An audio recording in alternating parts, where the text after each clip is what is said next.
Good evening friends, মই আজি গৈ আছোঁ। মই আজি 3 দিনেই হ'ল আহি থকা গুৱাহাটীৰ পৰা।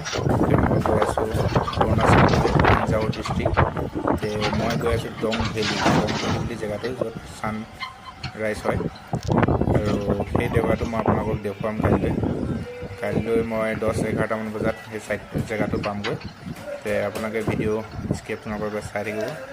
যিসকলে মোৰ ভিডিঅ' ফেচবুকত বা ইউটিউবত চাই থাকে, তেখেতলোকে লাইক কমেণ্ট শ্বেয়াৰ কৰিব বুলি আশা থাকিল। কাইলৈ ভিডিঅ'ৰ কাৰণে ৱেইট কৰিব। আৰু এয়া চাওক, গৈ থকা ৰাস্তা, কিছুমান ৰাস্তা বনাই আছে আৰু কিছুমান ৰাস্তা ভালেই। ভিডিঅ' যদি আপোনালোকক সকলো দেখুৱাই থাকে, চাই থাকিব।